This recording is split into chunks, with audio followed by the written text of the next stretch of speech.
Hello everyone! Welcome back to my vlog again. Ayan guys, samahan niyo akong magluluto. Tara guys. So, ayan guys, piniprepare ko muna yung mga ingredients. Bali, kinakat ko na siya into julienne cut. Meron tayong carrot, patatas or potato, and pork. Yung pork, julienne cut ko rin yung cut niya. At meron tayong cabbage, Chinese cabbage, broccoli and cauliflower. Meron din tayong red bell pepper, yellow bell pepper, garlic, and onion and ginger. Ayan guys, naka-prepare na lahat. Meron tayong salt, black pepper, soy sauce, and oil. So ayan guys, dahil prepare ko na muna siya para mas madali siyang magamit kapag nag-start na tayong mag-cook. So ayan guys, mag-start na tayo.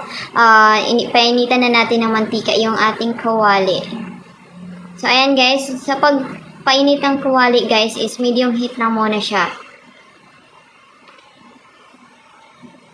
Kapag mainit na yung kawali, ilagyan na natin ng garlic. So, i-fry na natin yung garlic and onion and ginger. So, ayan guys. So, wait natin siya until mag-golden brown. So, ayan guys, hanguin nyo lang guys at wait natin siya mag-golden brown. So, ayan guys, napaka-simple lang siya.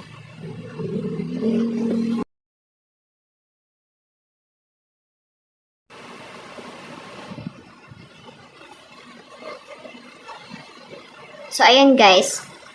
Nakikita nyo, unti-unti siyang nag-golden brown. Mas maganda kasi kapag nag-golden brown na yung ating mga ricado kasi para mas papasok siya yung lasa doon sa karne bago natin igigisa yung karne. Nga pala yung pork na ginamit ko guys is part siya ng belly guys. Tas hindi siya tabain. Pumili na lang kayo ng mga karne na hindi masyadong mataba. Kasi hindi rin po maganda sa health natin yung sobrang taba. So, ayan guys, wait na lang natin siya kasi medium heat lang yung gamit ko. So, ayan guys, dahil medyo color brown na siya, ilagay na natin yung pork. So, ayan guys, ang cute pa ng pagkahiwa ko ng pork. So, ayan guys, ilagay na natin, hanguin natin siya.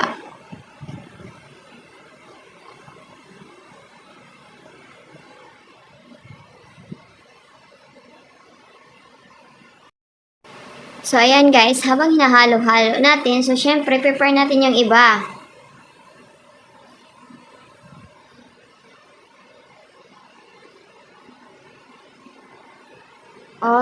Lagyan na natin siya ng soy sauce. Ayan guys, Chinese soy sauce yung ginagamit ko guys. So, dahil this time is nasa Hong Kong ako, nang niluluto ko ito. So, alam na natin Chinese soy sauce yung meron tayo.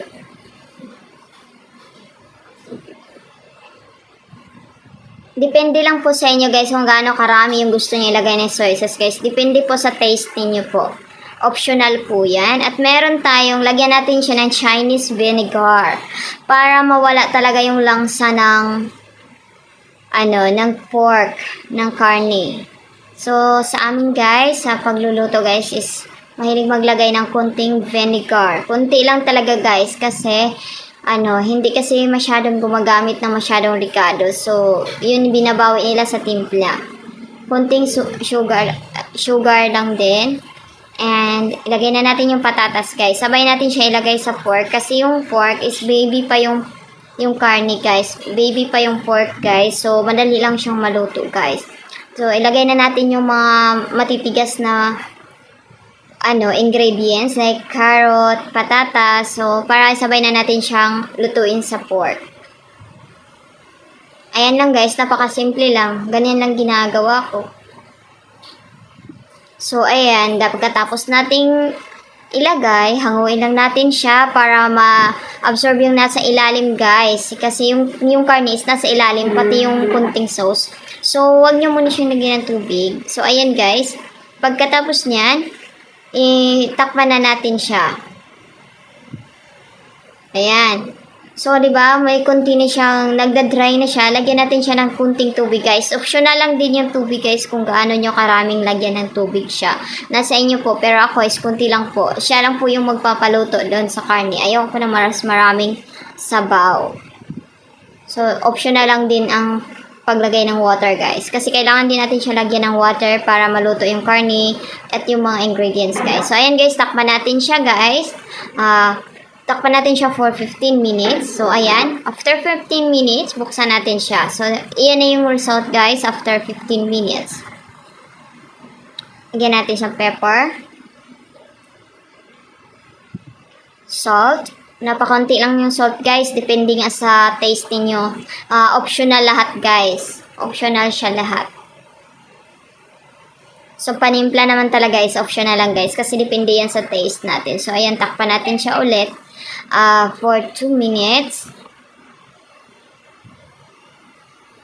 And then, okay. After 2 minutes, check natin. Kunti na lang yung sabaw niya, guys. At medyo malambot na rin yung ating potato at carrot. So, ilagay na natin yung broccoli and cauliflower. So, kasi pangit kasi pag sobrang luto rin siya, guys. Kailangan din talaga is medyo yung tamang tamang luto lang. Kasi hindi rin po masarap kapag sobrang lata yung gulay, guys. So, sa mga check ko kasi or Chinese kasi, guys, is hindi sila gusto yung sobrang lata yung niluluto.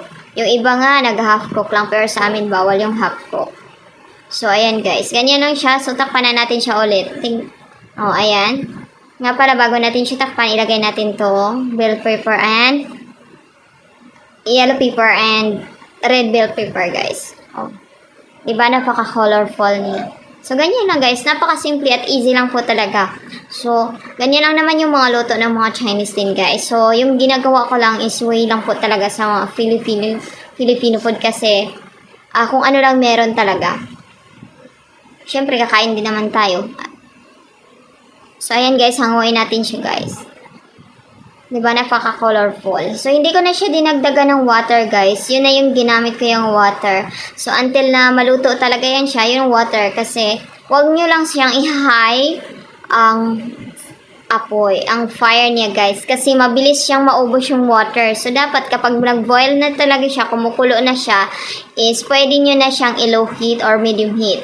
So, lagyan natin siya ng dark soy sauce, guys. So, yung dark soy sauce, meron to sa Pinas, meron to sa Philippines, pero mostly hindi tayo gumagamit. Pero dito sa China is, or dito sa Hong Kong is, gumagamit po talaga ng dark soy sauce para pampaganda ng kulay ng mga food. Kasi pampakulay siya. Pero ang dark soy sauce po ay hindi po siya maalat tulad ng normal na soy sauce.